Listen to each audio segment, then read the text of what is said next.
All right, for those that don't know, I have severe ADHD, which was a real problem when I was younger in school and didn't work. I was getting fired all the time. I couldn't get my assignments done. And so getting things done was a real problem. And so I would look around at what the common wisdom of the day was, and what was working seemingly for other people. And the one that kept coming to the top was the to-do list. So I tried the to-do list, and turns out it didn't work at all for me. And I found it to be a complete waste of time because I would put tasks on there, and then as my day would go on, I would look at that list, and I would usually pick the easiest thing to tackle that doesn't usually lead to effective traction. So instead of focusing on the really deep, important, high consequence tasks that are going to move the needle, I was focusing on all the really little things that I could check off the to-do list. And then I found myself putting things on the to-do list just so I could simply check them off, like create a to-do list. Oop, did that, check it off. And so the to-do list didn't work for me, and I had to go on a expedition of the soul to try and find something that would work. And what I came up with was time blocking, which is this process of taking the to-do list, but actually blocking it onto your calendar. Because if you don't own your calendar, if you don't tell your calendar what to do, what you want your perfect day to look like, it's going to fill with all sorts of nonsense. People are going to impose themselves onto your calendar, and you're not going to get the things done that you really want to get done. And so I made a post about this a week or so ago, and somebody commented and said, hey, could you actually run us through what time blocking looks like for you and your process? And so it's a little bit more sophisticated than just saying, let's put everything on the calendar. And so let's walk through exactly how I think about my time blocking and my to-do list and everything from rank ordering tasks in terms of priority. So I can make sure that I'm working on the things that are really important. So the first thing to do is we have to get all the tasks, all the things out of our brain. I have a document. I use Asana, and I use Notion. And these two productivity, scheduling, task management softwares, they're both great. The free versions of them are very powerful, but I use them for managing my day-to-day tasks, which I use Asana for.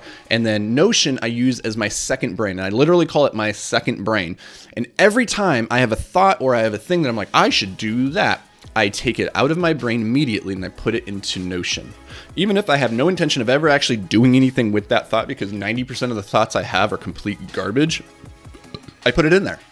And the reason for that is as long as I'm holding it in my brain, I have an open cognitive loop.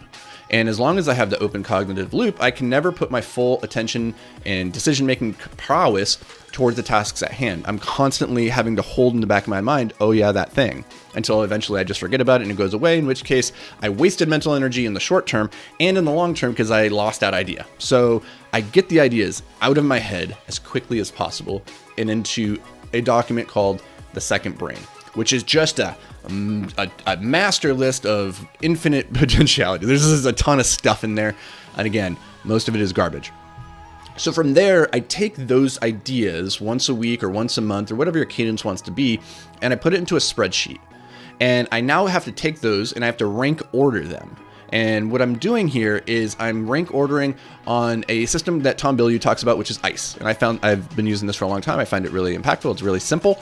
What you're going to do is you're going to create 3 columns. So you have one column for all your tasks, and then you have 3 more columns for ICE, I-C-E. And ICE stands for impact, confidence, and ease. And what we're going to do is we're going to rank all of these tasks on a scale of 1 to 10 in terms of how impactful would it be if I did this thing. On a scale of 1 to 10, 10 being like, dang, that would change the world if I could do that thing, and 1 being like, it really wouldn't matter at all.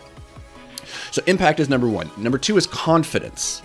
How confident am I in my ability or my team's ability to actually execute this thing? Yeah, it's great. If we could do this thing, if we could fly to Mars, then that would have a massive impact on humanity. If we could go and terraform Mars and like get humans over there, that would have a huge impact. But our confidence and my abilities to do that, very, very low. And so if I'm not confident, if I don't believe I can achieve the thing, then the likelihood of me actually being able to achieve it is very, very low. So these things are important. If you got to believe to achieve, and if you don't believe, then don't even set off on that path.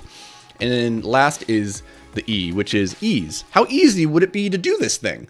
Right? Like going to Mars, terraforming that bad boy, that is not going to be easy. So even if it's going to have massive impact, I'm going to have massive confidence. But if it's like really difficult, like a 1, like in terms of like, that's like the hardest thing I can imagine doing.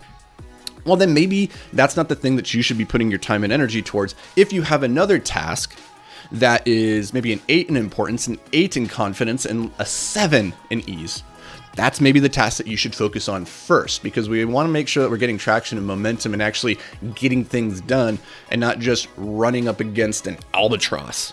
Okay, so once we have those rank ordered with 1 to 10 in each one of those categories, you tally the scores, and that's going to give you a score somewhere between 1 and 30.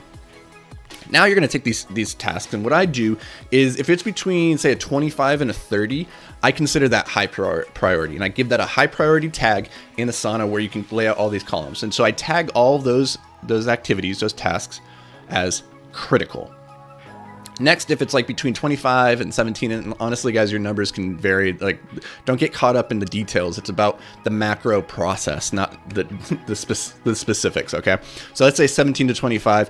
There, we're going to tag that as a medium task, and then below that, we're going to create a column that says low. If it's under a 17, you could pick it off and do it. If it's going to take you 15 minutes, right? Like if it's really, really quick and easy, at the end of the day, you're really tired, you don't have the mental energy to put towards a high or a medium task, then you can start picking off those low tasks.